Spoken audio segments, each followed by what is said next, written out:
"Get on the ground, or we will open fire right now." Those were the words the officers shouted on the night everything would collapse. But long before those voices echoed through the small apartment on Elliott Avenue, Isabel Thorne was still living through what she believed were her last ordinary days. Before we go into this story, where are you watching from? If this story means something to you, hit like, share it, and leave a comment so more people can hear the truth. Families like Isabel's fought to bring into the light. Isabel had finished another exhausting shift in the emergency room, a shift marked by the same familiar pain she carried home many nights. She had just treated a young black teenager who arrived with a swollen eye, a bruised jaw, and the quiet fear that follows young men who have already learned not to trust the people sworn to protect them. The officers who brought him in said he had resisted a pat-down. Isabel knew better. She saw the pattern, and she wrote every detail in her small notebook, the one she kept hidden inside her locker. Another young life marked by hands that should have known restraint. She whispered a soft promise to him as he drifted into sleep, telling him he was safe for now. Even though she knew safety was never guaranteed in a world that seemed determined to forget people like him. When she finally walked out of the hospital, her back ached, her eyes burned, and her mind kept replaying the teenager's trembling voice. She drove home as the sky barely held any color, parked her old car, locked the door behind her, and stepped quietly inside to the only place where she ever felt like herself. Lila, her young daughter, slept peacefully in the crib, her small hands curled around a stuffed rabbit with one missing ear. Isabel leaned down, kissed Lila's cheek, and let that soft warmth soak into her tired bones. She changed into sweats, checked on Darius, and collapsed into bed next to him. His breathing was steady, but even in sleep he sometimes twitched, the old shadows of war tugging at him in ways he never spoke about fully. She placed her hand on his back, feeling the old tension that never completely released, and whispered, "We're home now." He stirred, turned slightly toward her, and for a brief moment, his face relaxed into something peaceful. She closed her eyes, hoping that morning would be gentle. When sunlight reached the apartment, Darius was already in the kitchen, moving slowly, fighting a flashback he refused to name. His hands shook as he cracked eggs into the pan, but he steadied himself when he heard Lila's giggles from the bedroom.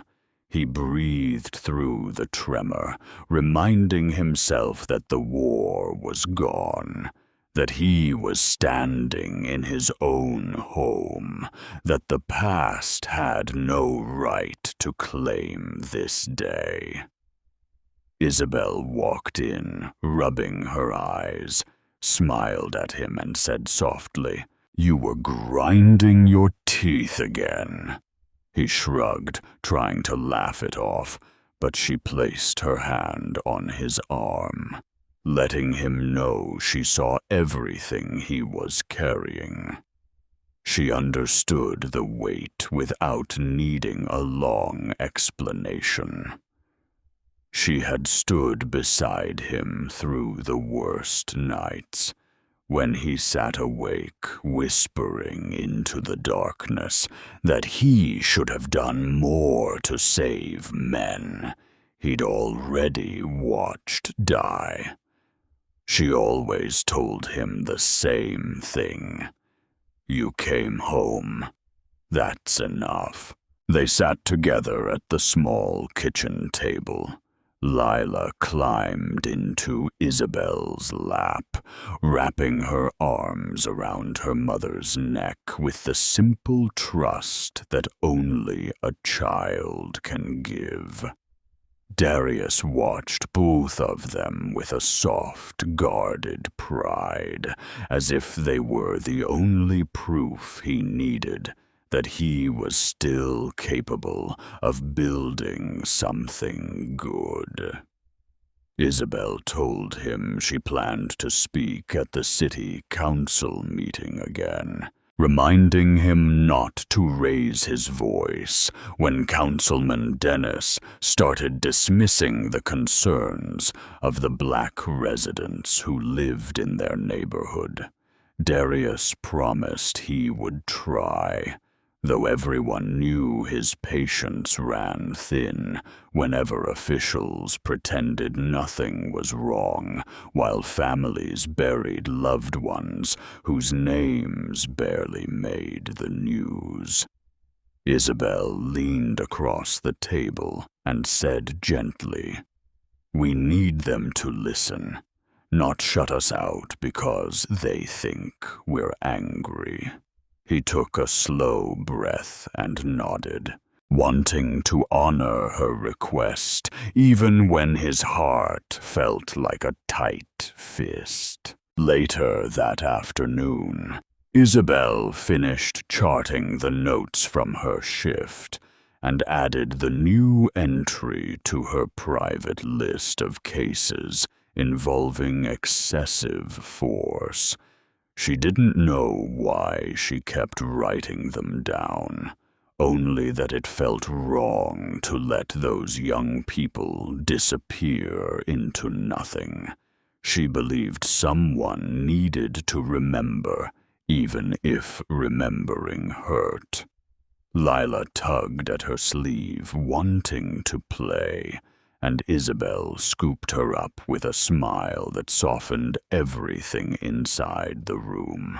They sat on the living room floor, building a crooked tower of blocks that fell every time Lila laughed too hard. Darius joined them, rolling a toy truck across the carpet, watching his daughter light up with joy. For a moment, it felt like the world outside their door couldn't touch them, like the fear that always lingered had no place in this small circle of peace they created together. As night settled, Isabel finished folding laundry, placed her notebook in the drawer, and checked the apartment locks twice out of old habit. She didn't fear the neighborhood. She feared the unpredictable nights when sirens screeched through the streets and helicopters circled overhead. She feared the moments when officers barged into the wrong home or pulled the wrong person from a car, or treated a warrant like permission to destroy a life. She stood in the doorway of Lila's room and whispered, "One day, you'll walk these streets without looking over your shoulder." She said it every night, like a prayer she hoped the world would one day honor. Darius wrapped his arms around her waist from behind, resting his chin on her shoulder. "You okay?" he asked. She nodded, though the truth sat heavy in her chest. She worried about the stories she heard in the ER, the broken bodies she tried to mend, the quiet ways trauma spread from one life to another. She didn't tell Darius how many cases she'd recorded. He didn't ask. They both knew the weight they carried was enough without counting it out loud. They went to bed, Lila's soft breathing filling the quiet, and Isabel whispered goodnight to both of them. In those final ordinary hours, before doors splintered, before commands were shouted that no one inside could hear, before one defensive shot would be twisted into a crime, before the city would learn her name too late, Isabel held her daughter in her arms and believed there was still time for the world to change. It began with a lie whispered by a jealous neighbor who wanted revenge. A man who told detectives that drugs were moving through Isabel's apartment, even though he had never once stepped inside her home. His false tip was folded into a stack of paperwork, and a supervisor signed a no-knock warrant in minutes, never pausing to question why a young mother who worked double shifts in the emergency room would be tied to anything criminal. The officers preparing for the raid talked about it as if it were routine, their voices steady as they repeated the same lines they used on every operation. But none of them carried the weight of what would come when they pushed that door open. They waited until the middle of the night, choosing the hour when fear is easiest to exploit, and stood outside the quiet apartment with their weapons drawn. Inside, Isabel slept with Lila tucked close to her, unaware that her final moments of peace were slipping away. Darius lay in the bedroom, drifting between restless dreams and the old echoes of war he could never fully escape. He was the first to hear the crash. The battering ram hit the front door with a force that shook the entire apartment. The noise was so violent that Darius shot upright, heart pounding, mind racing through years of training that told him danger had already crossed the threshold. He didn't hear any commands. He didn't hear anyone identify themselves. Only the sound of men shouting over each other as the door splintered inward. His breath tightened, and without thinking, he reached for the handgun locked in his safe. The same weapon he kept legally registered because he had promised himself that no threat would ever get past him again. He could not see the officers. He could not see their uniforms. He only heard chaos, believing intruders were breaking in. He fired a single shot into the ceiling, a warning intended to stop whoever was forcing their way inside. That one shot would become the anchor of the police narrative, the excuse they would hide behind, the reason they would claim they had no choice but to unleash what came next. The officers outside reacted instantly. Nolan Pierce, standing near the covered bedroom window, raised his weapon and fired blindly through the glass. He did not pause to aim. He did not wait for a target. He did not consider the possibility of a child behind the wall. His trigger finger moved with a speed that carried no thought at all. Bullets tore through the darkness, each one shredding the space where a family had been sleeping.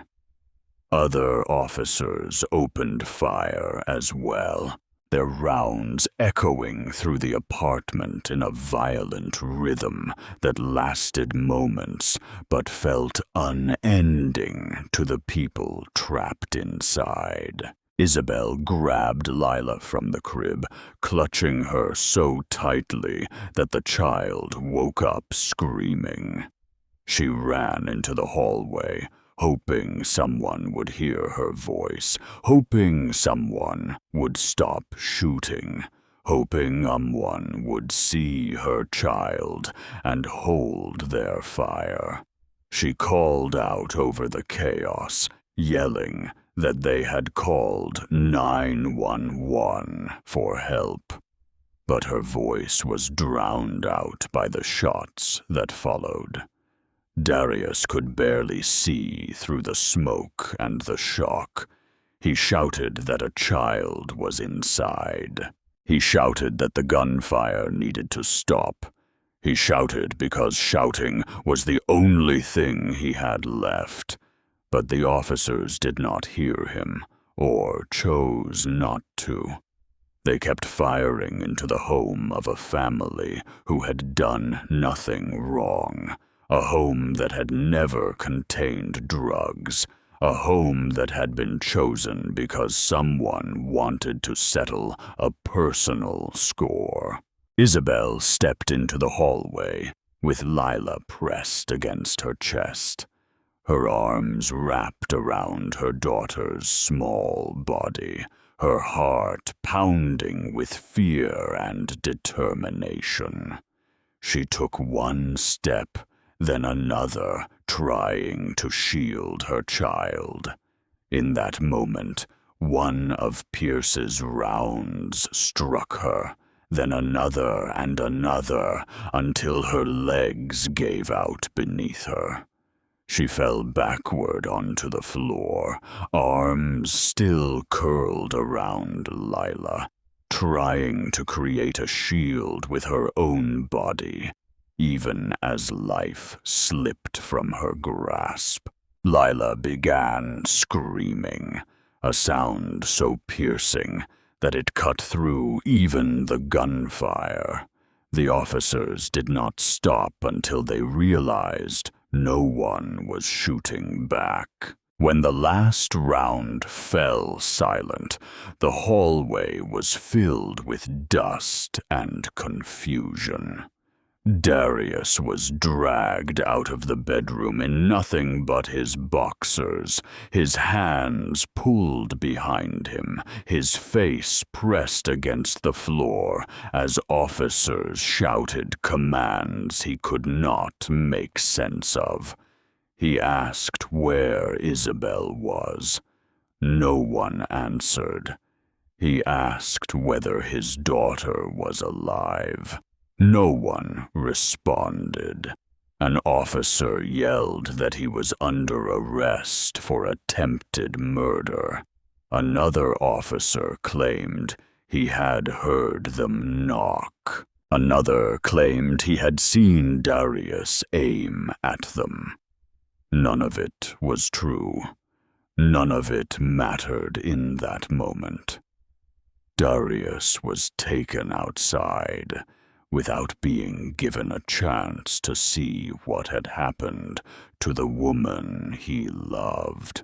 Inside the apartment, Lila stood over her mother's body, her small hands reaching out, her voice shaking with confusion. She did not understand why Isabel wasn't moving. She did not understand why the officers in the hallway were pointing guns at her father. She did not understand why her world had shattered in seconds. She only knew that she could not wake her mother, no matter how hard she tried. An officer eventually picked her up, carrying her away from the place where her mother lay still. Isabel's body remained on the floor long after the gunfire stopped, long after the officers finished searching the apartment for drugs that never existed, long after the truth had already been buried beneath the first layers of the official report. Outside, neighbors stood on their porches in shock, listening to officers repeat the same lines they always used. They said they had knocked. They said they had announced themselves. They said they had returned fire after being attacked. Darius sat, handcuffed, in the back of a patrol car, waiting to hear whether Isabel was alive.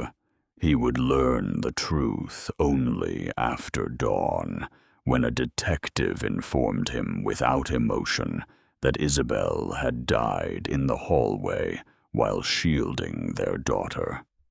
His world, already fragile from years of war and loss, broke open in a way he could never repair in that single night, based on a lie that should never have been believed.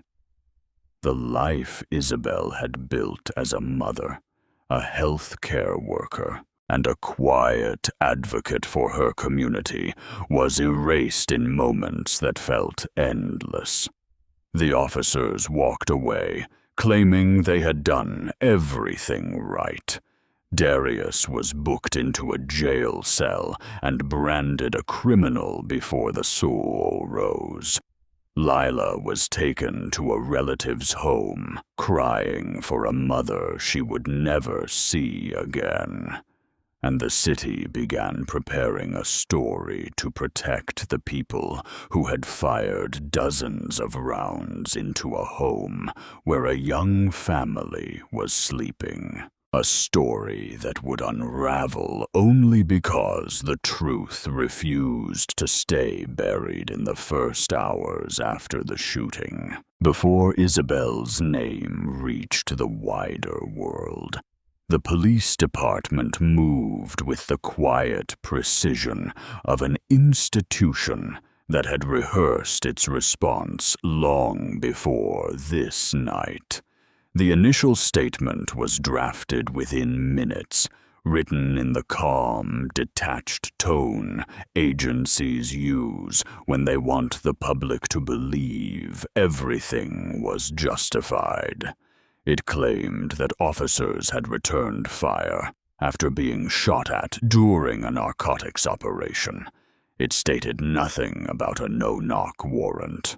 It said nothing about Isabel being an essential worker who spent her nights saving other people's children. It offered no explanation for why she had died, shielding her own.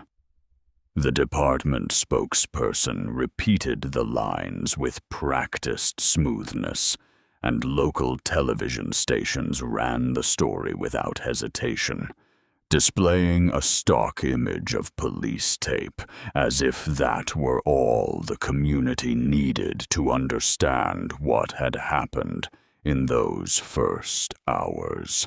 The truth was already being buried under official language, crafted to protect the people who had fired dozens of rounds into a home where a young family slept. While the police narrative spread, Darius sat alone in an interrogation room, still wearing the same clothes he had been pulled from bed in, his wrists red from the handcuffs that had been left on too long. Officers questioned him as if he were the one who had caused the chaos, as if his single warning shot had set in motion the violence that followed. They told him he was being charged with attempted murder of a police officer. They said he had brought this on himself. They never mentioned that the officers had fired blindly. They never mentioned the child in the hallway. They never told him that Isabel had been unarmed. What they did tell him was that the cameras on their vests had malfunctioned. Every single one. They said it with straight faces, expecting him to accept that coincidence without question. Darius sat in silence, unable to speak, unable to understand how the people responsible for taking everything from him could sit in front of him and admit they were the victims. Back at the scene, investigators combed the apartment with gloved hands, collecting shell casings and photographing bullet holes while ignoring the most important evidence of all. No drugs were found, no money, no weapons beyond Darius's legally registered handgun. Nothing connected the family to any criminal activity, but the detectives didn't record that absence. They didn't put it in the first reports. They didn't mention it in the press briefing. Instead, they left the public with the impression that Isabel and Darius had been part of something sinister, something that explained why officers had chosen to break down their door in the middle of the night. That false impression spread faster than the truth ever could, because silence from those in authority is often louder than facts from those in grief. Inside the hospital morgue, Isabel's mother, Elena Thorne, arrived trembling, her face pale with shock. She had been told only that her daughter had been involved in a shooting, not that she had died. She asked to see her. She asked to hold her, but the staff could only offer quiet, sorrowful faces and gentle apologies. They told her the investigation prevented viewing at this stage. They told her to wait for the coroner. Elena pressed her palm against the cold window of the viewing room, shaking as she realized her daughter, the child she had raised with hope and love, was gone. She asked why no one had called her sooner. She asked why no official had explained what had happened. Nobody had answers. Nobody ever does in those first days, when institutions are more concerned with controlling the narrative than comforting the families they've shattered. Maya, Isabel's younger sister, was the first to break through the silence. She refused to accept the early reports. She refused to let the city paint her sister as anything other than the person she was. Within hours, she posted photos of Isabel in her navy blue scrubs, holding Lila at the hospital Christmas party, smiling after finishing another long shift. She wrote that Isabel was an essential worker. She wrote that she was asleep. She wrote that she was a mother. Her post spread quickly, igniting a wave of disbelief and anger that swept across social media.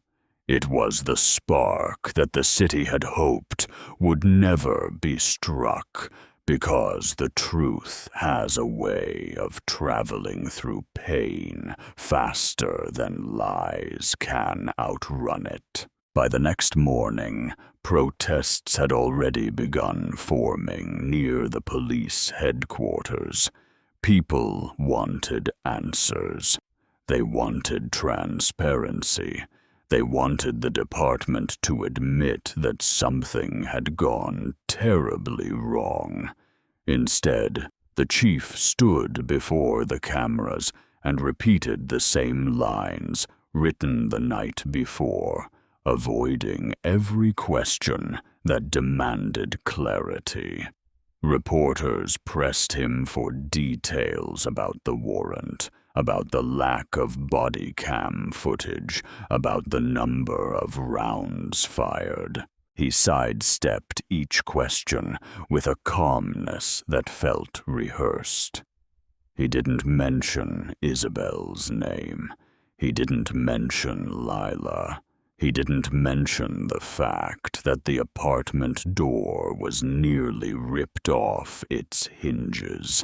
He urged the public not to jump to conclusions, even though the department had already built the conclusions it wanted them to reach. While the city absorbed the official story, Darius sat in a cell with his head buried in his hands, replaying the night in fragments. He thought of the door crashing open. He thought of the screams. He thought of Isabel clutching Lila. He thought of the single shot he fired, the shot he now feared would be used to justify everything that followed. He asked the guard whether his daughter was safe. He asked whether he could speak to his family. The guard shrugged and walked away. Darius closed his eyes, praying for the strength to face whatever came next. It wasn't until days later that the first cracks appeared in the official narrative. A small local station interviewed a neighbor who said she had not heard the police announce themselves. Another neighbor said she had heard only gunfire, no commands. A hospital co-worker of Isabel posted her badge photo, stating plainly that the department was lying. Then, someone leaked the first internal detail. No drugs were found. The city tried to dismiss the emerging truth as speculation, but the silence of the officers involved only made the public more suspicious. Every hour that passed widened the gap between what the police claimed and what the community believed. By the time several days had elapsed, the story could no longer be contained. A local radio host said Isabel's name on the air. The phrase, "say her name," surged across timelines. Photos of Isabel holding Lila began circulating nationally. Journalists started asking how an unarmed essential worker could be shot multiple times during a warrant that should never have been approved. The city tried to calm the outrage, but the truth had taken root in the minds of people who had seen this pattern too many times. They knew what happened when institutions closed ranks. They knew what happened when details were withheld. They knew the difference between accountability and performance. In the days that followed, Isabel transformed from a name written on an incident report into a symbol of everything the community feared about the way policing had been carried out. The department's attempt to shape the story collapsed under the weight of the facts they tried to hide. And the nation began to watch, waiting for what would come next, because the truth had already escaped the walls built to contain it. The first march began with a small group standing shoulder to shoulder outside the police headquarters, holding signs that still smelled of fresh marker ink, their faces tight with grief and disbelief. As the days passed, those numbers would grow into hundreds, then thousands, and before the city understood the scale of what was unfolding, it found itself in the center of a movement that refused to fade. The protests started simply with neighbors calling out Isabel's name and demanding the truth about the night she died. But as time passed, more voices joined, each one carrying its own story of fear, loss, and exhaustion with a system that had failed too many times. People who had never spoken publicly before stepped forward holding candles and portraits of loved ones. Teachers marched beside nurses. Veterans marched beside teenagers. Ministers marched beside first-time activists who had spent years afraid to raise their voices. The crowd grew not because someone told them to, but because grief often becomes a bridge, pulling strangers into a shared purpose. And after Isabel's death, that purpose was unmistakable. The streets were rising to speak for those who no longer had breath. Darius, newly released on bond, joined the protests with a quiet determination. He walked slowly, still shaken from the interrogation room and the nights in jail, holding a sign that read, "She was asleep when you killed her." The words felt heavy in his hands, but they were the only truth he could carry. People stepped aside as he passed, placing hands on his shoulder, whispering that they were sorry, or that they were praying for him, or that they were ready to stand beside him until justice was done. Darius didn't speak much. He didn't have the strength yet, but he marched every day, his steps deliberate, his face set with the silent promise that his daughter would grow up, knowing he fought for her mother's name to be cleared. Lila was kept safe with relatives, but her small drawings, hearts, and stick figures began appearing on protest boards, carried by strangers who wanted her to know she wasn't alone. Meanwhile, the city officials stood before microphones, insisting that the investigation was ongoing. They urged the public to remain calm. But calm was impossible when people learned that all body cameras had supposedly malfunctioned. Calm was impossible when the police union declared that the officers had acted with professionalism. Calm was impossible when the community saw the first leaked documents from inside the department. Those documents came from a young investigative reporter named Lena Vargas, who had spent her early career writing about school board budgets and community festivals. But when she saw the inconsistencies in the police statements, she followed the trail with the steadiness of someone who recognized a lie the moment she touched it. Her story revealed what the police had avoided mentioning. No drugs had been found in Isabel's home. No contraband.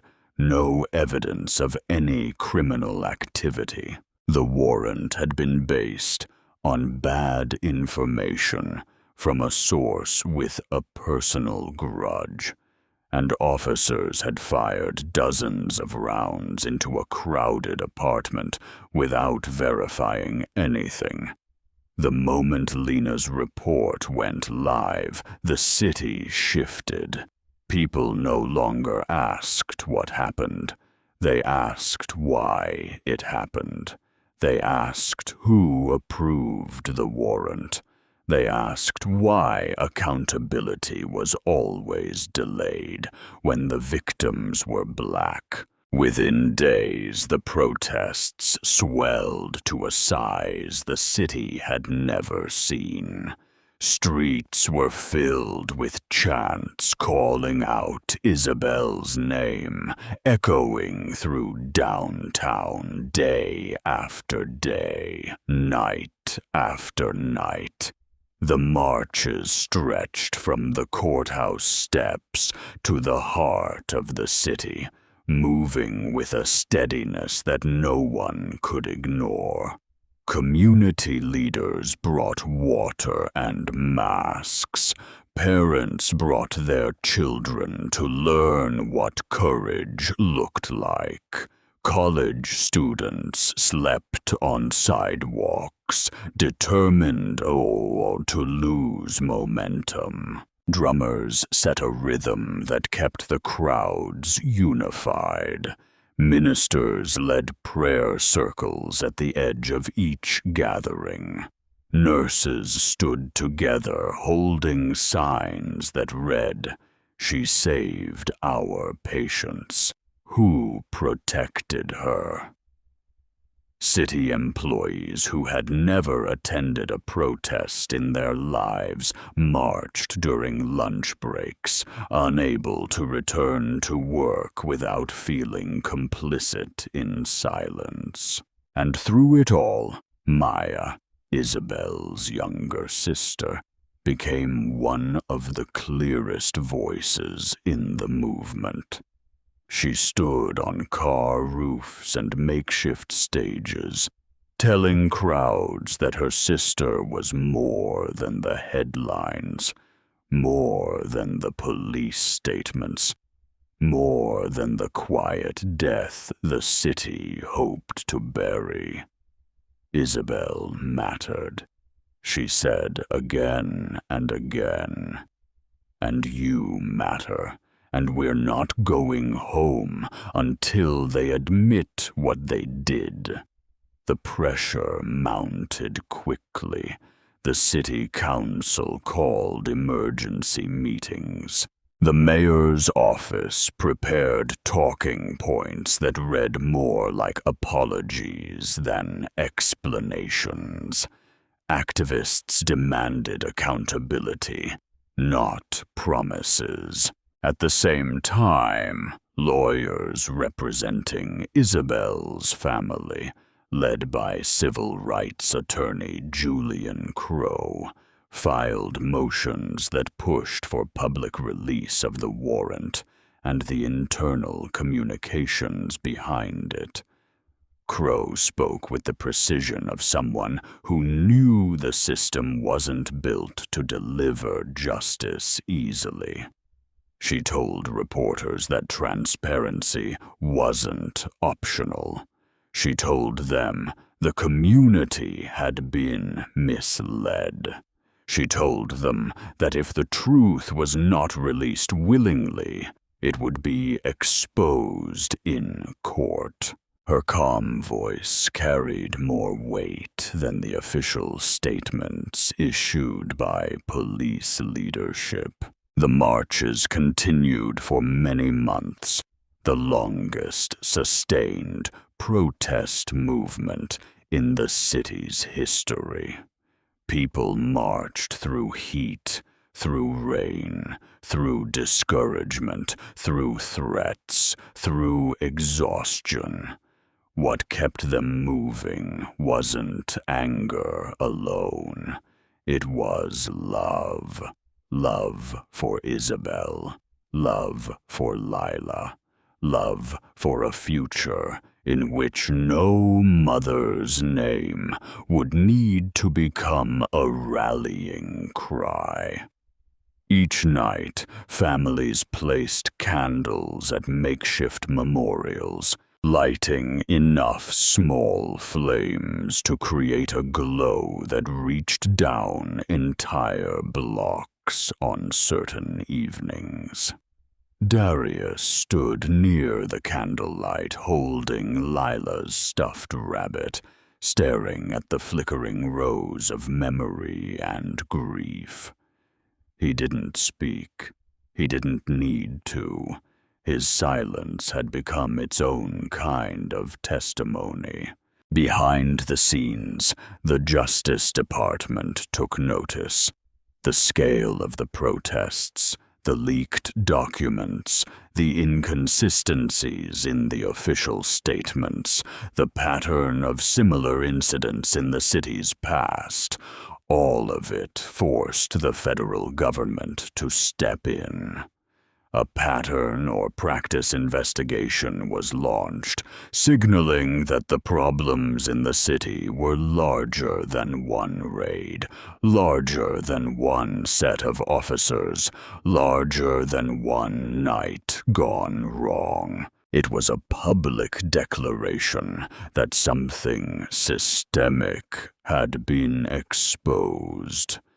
And as soon as that investigation began, the city's tone shifted from confident to defensive. The chief placed Nolan Pierce on paid leave, calling it a standard procedure. The police union held a press conference insisting that Pierce had acted appropriately. But their arguments were drowned out by the sound of thousands of feet marching through the streets, carrying the truth that could no longer be dismissed. By the time summer faded, it was clear the city was no longer dealing with an isolated tragedy. It was confronting a reckoning. Isabel's name was now spoken across the nation. Her story had become part of a movement too large to contain, and the people who marched for her understood one simple truth. They were not only seeking justice for Isabel. They were fighting to ensure that no other family would endure what hers had endured. The streets had risen, and they were not coming down. As the protests continued, and the truth became impossible to deny, the city found itself pushed into a corner where silence was no longer an option. Meetings that once dismissed community concerns now took place behind closed doors, with voices raised and feet pale. City attorneys warned that the evidence was shifting against them.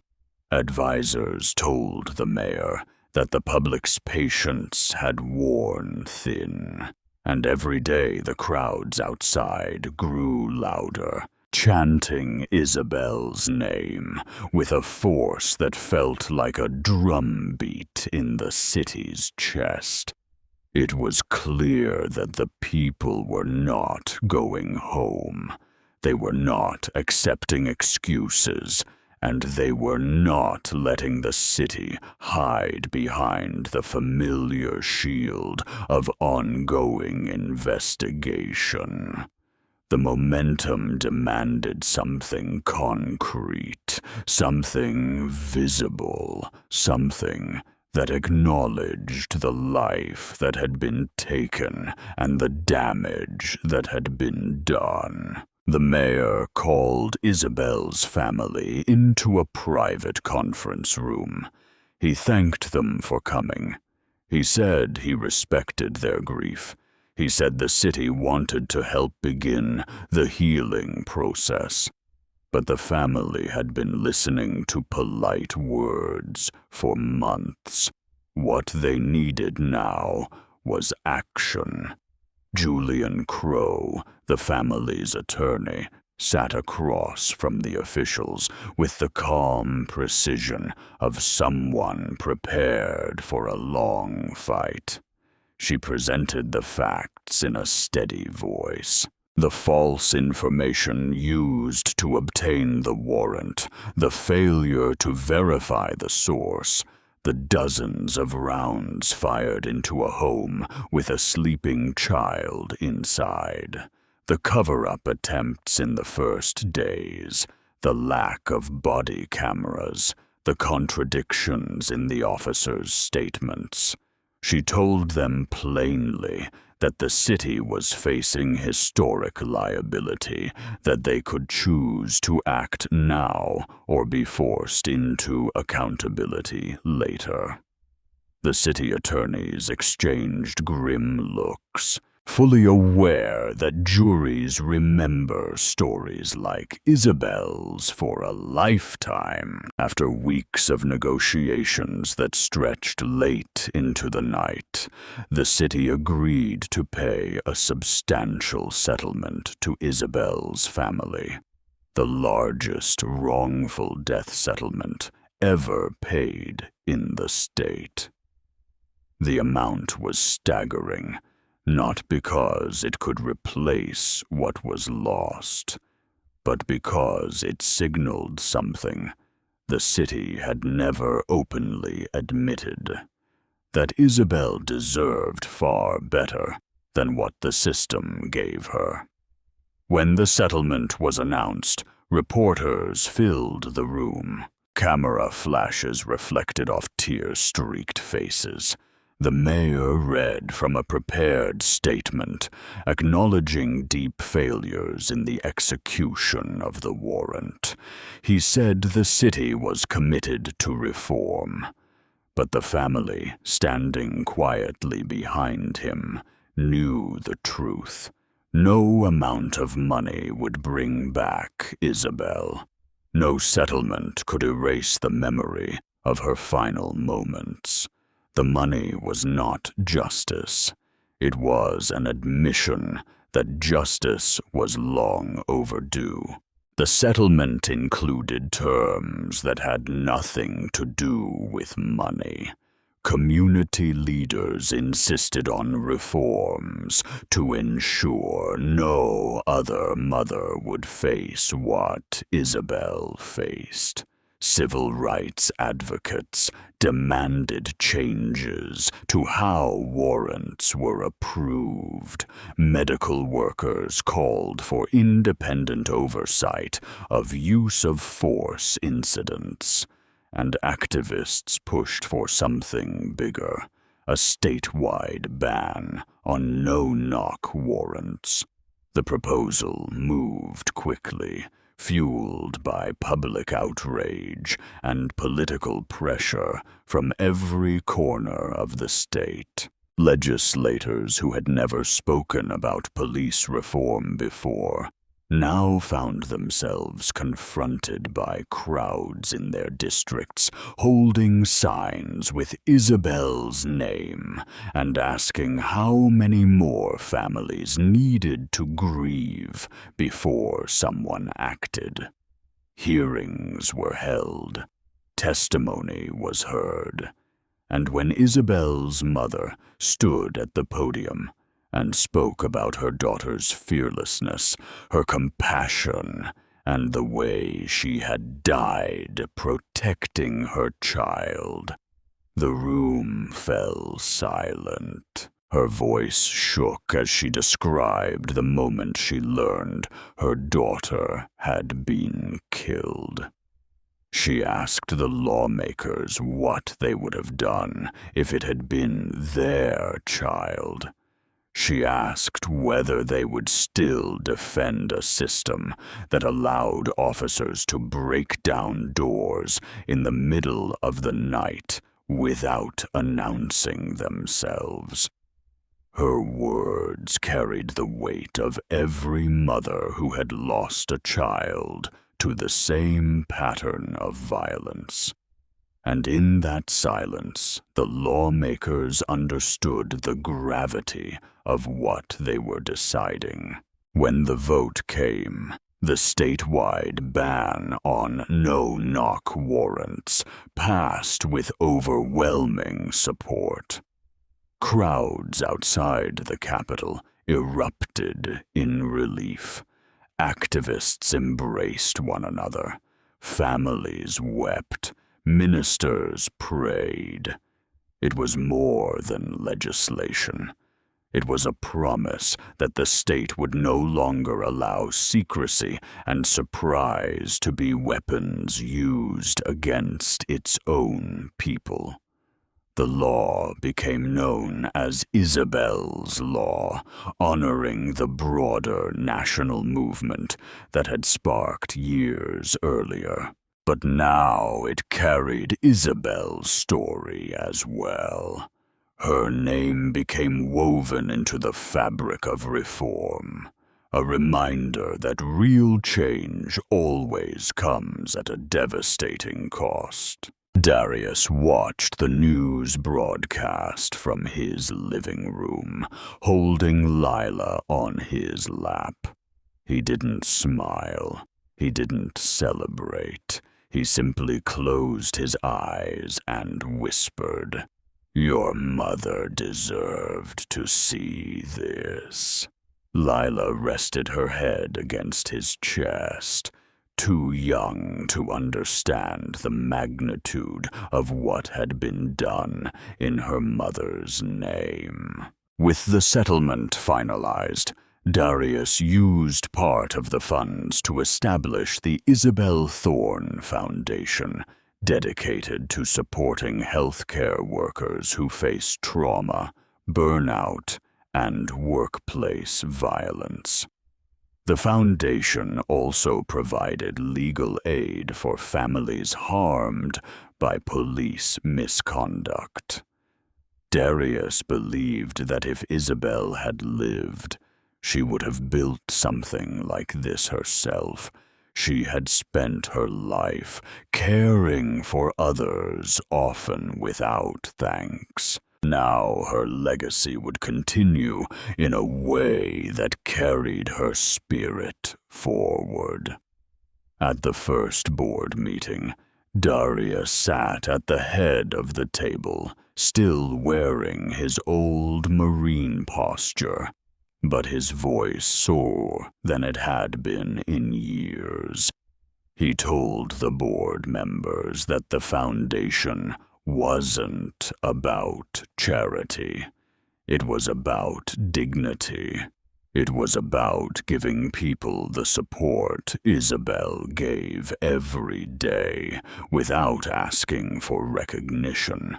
Volunteers offered to staff the phone lines.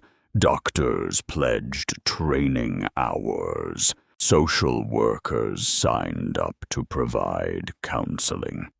The foundation grew quickly, fueled by a community that saw it not as an organization, but as an extension of Isabel's heart. Despite the settlement and the new law, the family refused to step back from the fight. They held press conferences demanding criminal charges for the officers who fired the fatal shots. They reminded the public that civil accountability was only the first step. The protests continued, though smaller now, shaped not by rage alone, but by determination.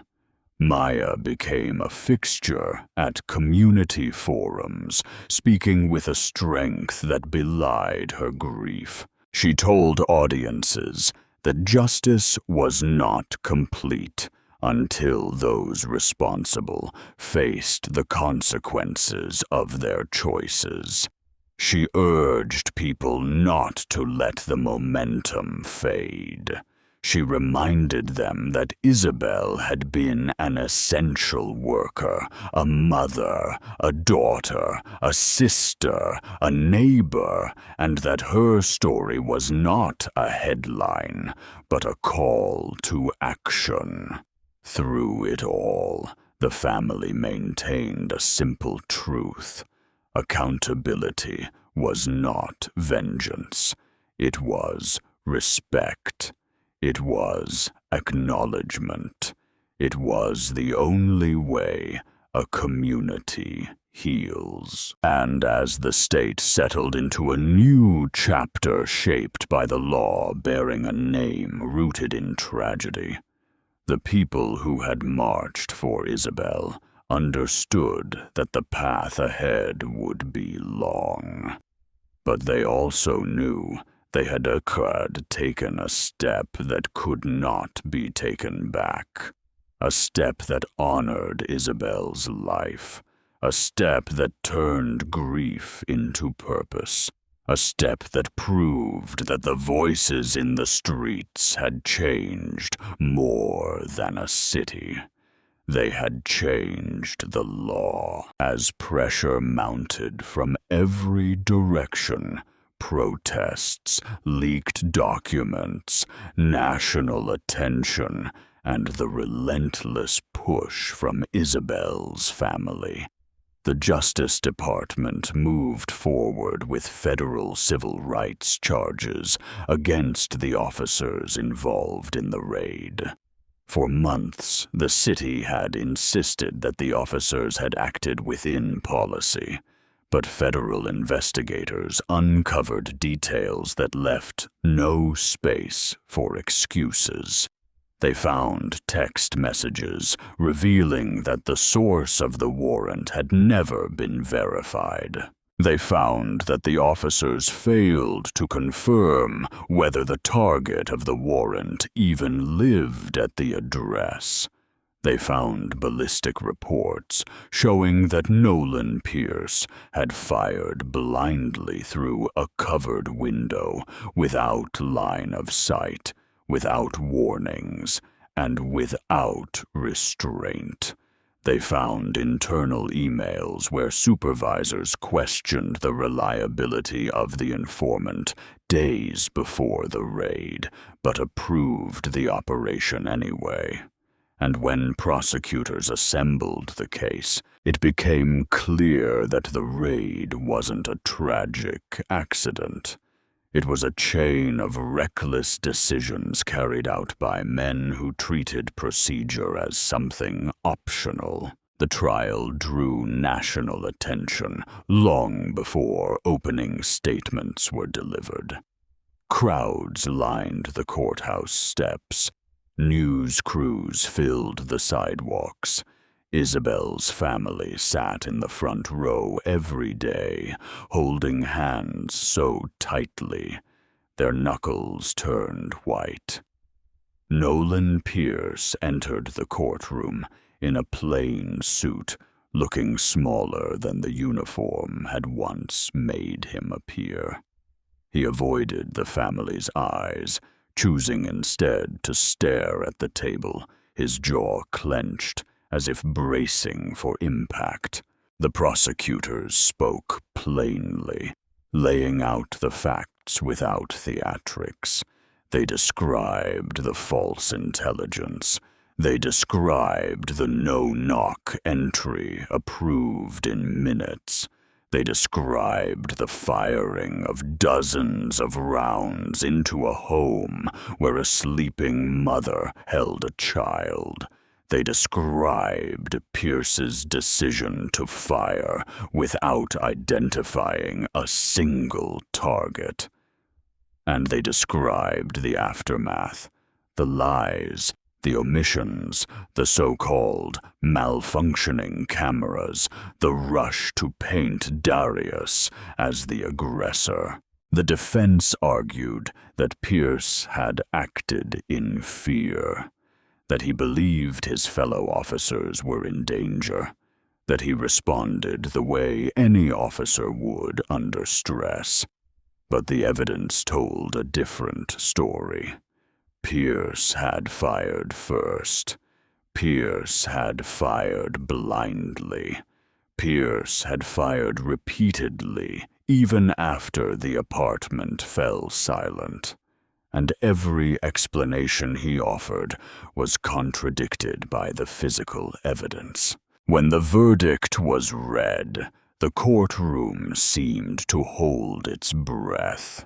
Pierce was found guilty of violating Isabel's civil rights under color of law. His face tightened, but he did not speak. His attorney placed a hand on his shoulder, but he shrugged it away, staring forward with an expression that looked more like disbelief than remorse.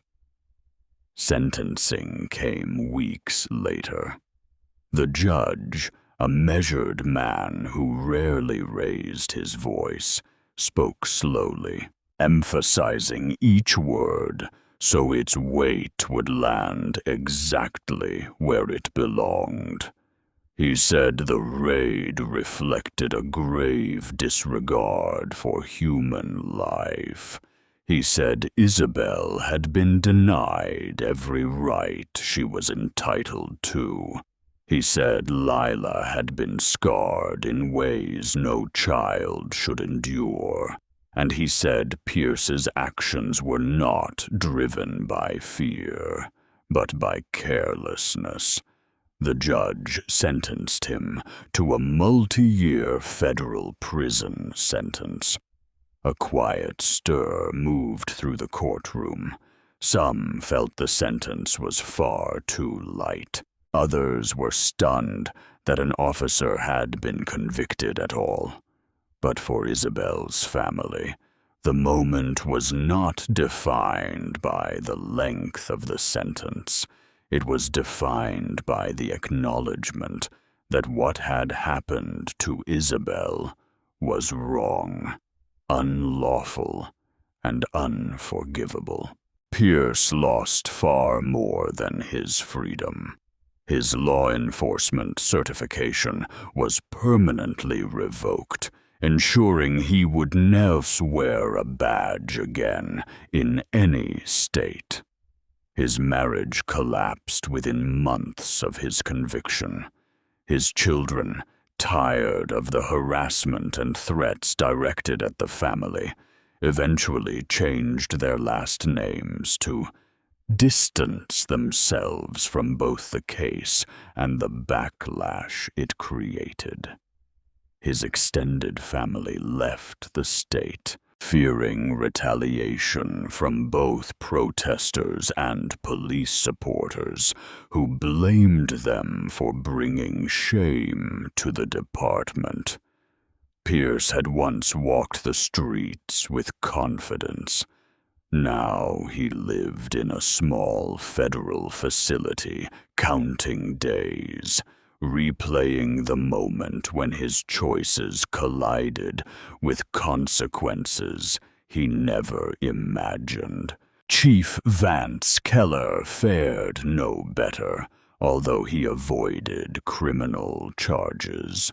The federal investigation revealed years of mismanagement under his leadership.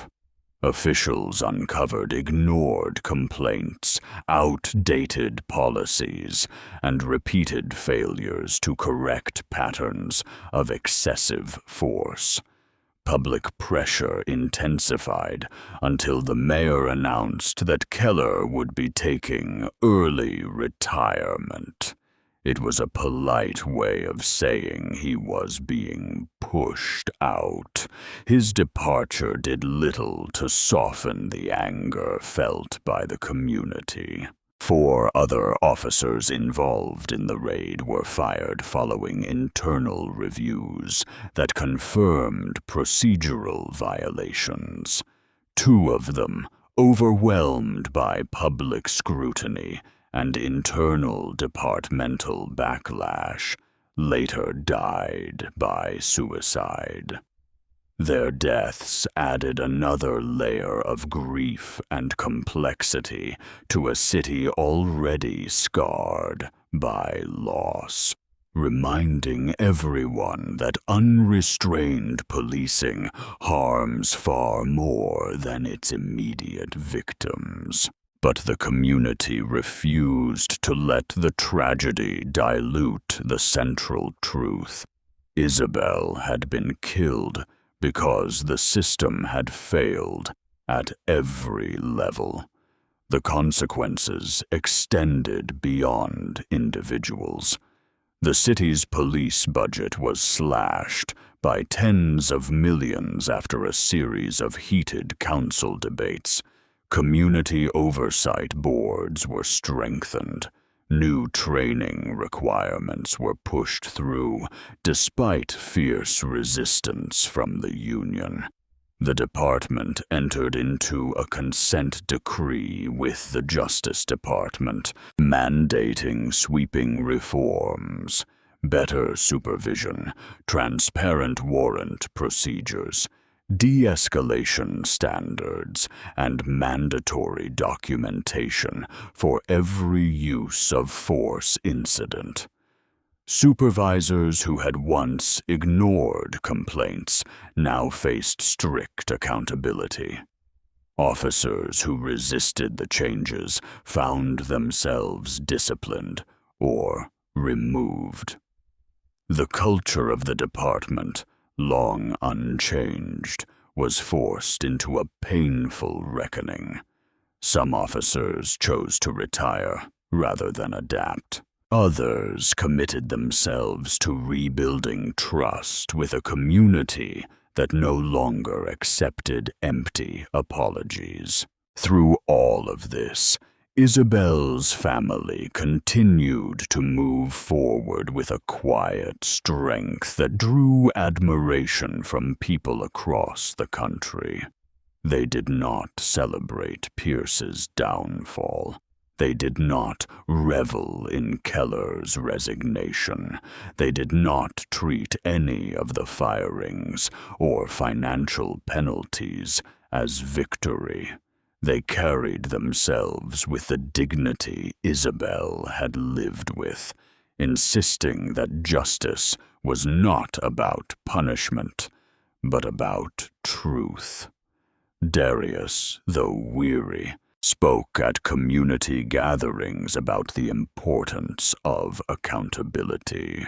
He reminded people that Isabel had spent her life helping others, and that the country owed her more than a settlement or a conviction. Her name became a part of classrooms, sermons, policy discussions, and voter registration drives. Her story moved beyond the apartment on Elliott Avenue. It moved beyond the city. It became one of the cases cited in legal seminars, public safety reforms, and national conversations about policing. Even as Pierce began his prison sentence, the consequences of his actions continued to ripple outward. Officers across the country were reminded that authority does not excuse reckless force. Lawmakers were reminded that warrants should never be signed without scrutiny, and families were reminded that even in the darkest moments, persistence can force the nation to listen.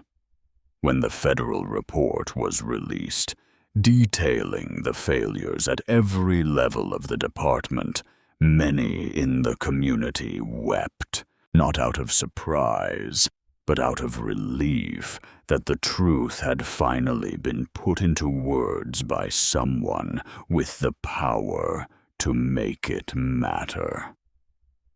Isabel's name stood at the center of that report, a permanent reminder of what happens when institutions forget the value of a single life. For the first time in a long time, the city felt a shift, not healing, not closure, but clarity, and that clarity was its own kind of justice.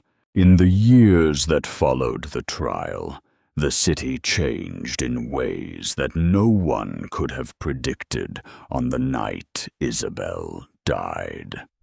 The protests faded, but the memory of them stayed etched into the conscience of the city, shaping conversations in classrooms, council chambers, churches, and kitchen tables.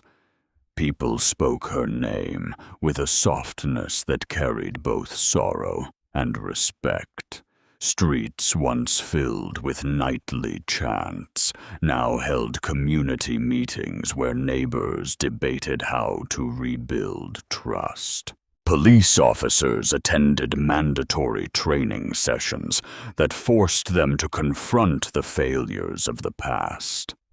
City officials passed new oversight measures they once resisted, and across the state, families who had suffered similar losses reached out to Isabel's family, grateful that her story had pushed open a door that had remained closed for far too long. Change came slowly, often unevenly, but it came, and through it all, Darius continued to carry the memory of Isabel with the quiet dignity he had learned from her, speaking at churches, auditoriums, community centers, and universities, telling audiences that justice was not an event, but a journey shaped by persistence,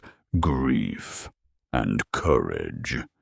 His voice, once strained by trauma, grew steadier with each passing year as he learned how to turn pain into purpose. Lila grew into a school-age child with the same serious gaze her mother once had. Teachers said she was calm, thoughtful, and wise beyond her years.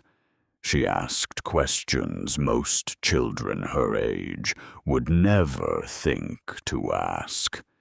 She wanted to know why people argued on the news. She wanted to know why police cars made her stomach tighten. She wanted to know why her mother couldn't come back. Darius did his best to answer her with honesty, even when the answers hurt. He told her that her mother had been brave.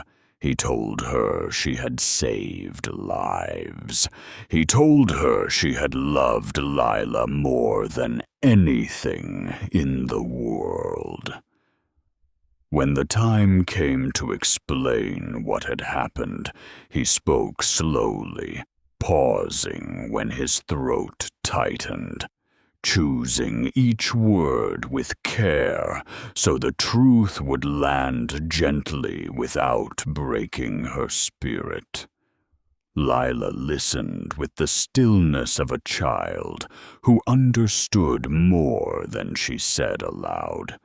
She wrapped her small arms around his neck, and in that simple gesture, Darius felt the weight of both the past and the future resting against his shoulder. The settlement allowed the family to move to a safer neighborhood, where Lila had a backyard to play in, and a room filled with books, drawings, and stuffed animals. Darius hung a framed photo of Isabel near the living room doorway, so Lila would see her mother's face every time she walked through the house. On the table beside it sat a small candle that Darius lit every evening. He didn't do it out of ritual or obligation. He did it because the light steadied him, the same way Isabel once steadied him after long nights filled with nightmares. The flame became a reminder that grief, while heavy, did not erase love. It carried it forward. Every year, on the anniversary of Isabel's death, thousands gathered at the memorial dedicated to her. People carried candles, flowers, and signs with messages of remembrance. Some had marched during the protests. Some had never met her, but said they felt connected to her story in ways they couldn't explain. Ministers delivered quiet prayers. Nurses recited the names of colleagues lost to violence or burnout. Children released small paper lanterns into the sky. And every year, as the crowd stood in silence, Darius stepped forward, holding Lila's hand, speaking softly into the microphone about the woman they had loved and the life that had been taken from her. He did not speak with anger. He spoke with clarity. He reminded the crowd that justice was not a final destination, but a commitment renewed with every step toward a more honest world. He reminded the soul that the changes they had fought for were not gifts, but responsibilities. And he reminded them that Isabel's story had become a beacon that guided countless others toward truth. Meanwhile, Nolan Pierce completed his federal sentence and was released early for good behavior. His re-entry into the world was far from quiet. He tried applying to law enforcement agencies in nearby states, but each department rejected him within days. His name had become synonymous with recklessness. His actions were now studied in training courses as examples of what happens when judgment fails. He returned home to a life stripped of the authority he once carried.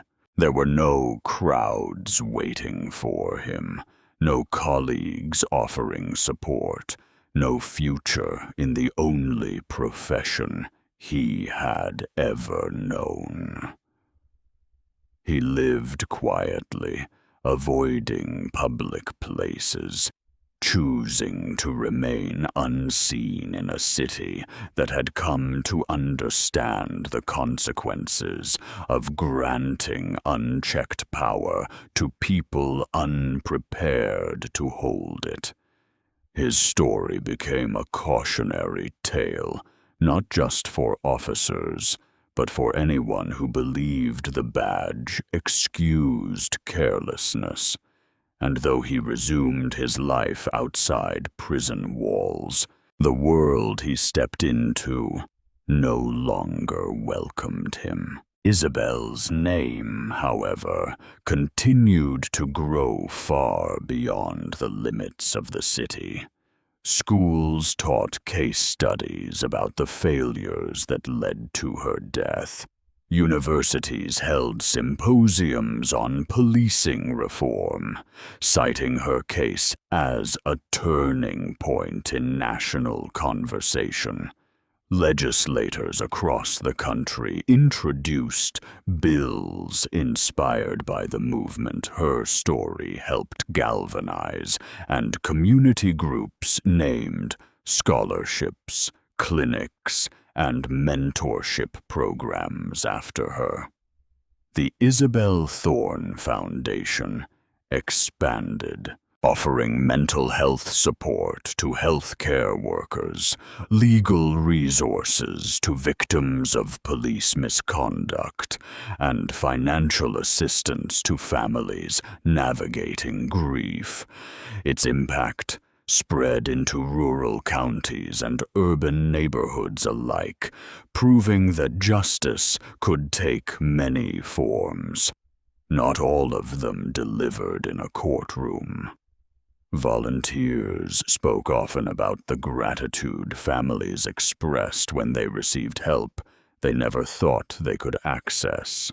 And Darius attended board meetings with a steadiness that reflected both responsibility and healing. In quieter moments, Darius took Lila to the cemetery where Isabel was buried. The headstone was simple, engraved with her name, her profession, and a short line chosen by her mother. She healed with her hands and led with her heart. Darius always approached the grave slowly, holding Lila's hand, letting the silence settle before he knelt down. Lila would place flowers beside the stone, usually the same ones Isabel loved, soft pink lilies. Darius would sit with his daughter, speaking to Isabel as if she were listening, telling her about Lila's school, her drawings, her questions, her laughter, and her moments of courage. He spoke about the foundation, about the people who still marched in her name, about the laws changed because of her story.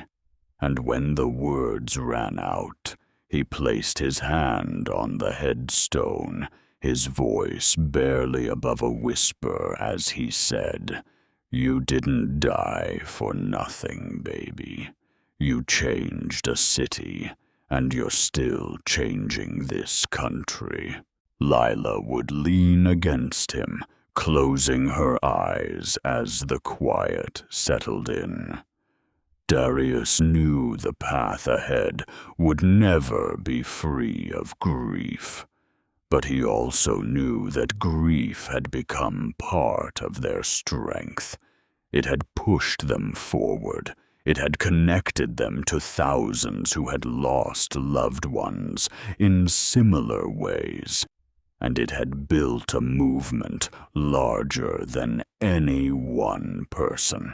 As they stood to leave, Darius looked at the headstone one last time, letting the peace of the moment linger.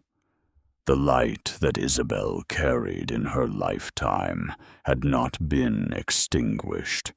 It had shifted, spreading through the people who spoke her name, marched in her honor, worked to reform systems long resistant to change, and held their families a little tighter because of the lesson her story taught them. Isabel's life remained a beacon, and her light, steady, warm, and unbroken, continued to guide them all forward. Thank you for taking the time to listen to this story. If it moved you, please subscribe and give the video a like so more people can hear the stories that deserve to be told.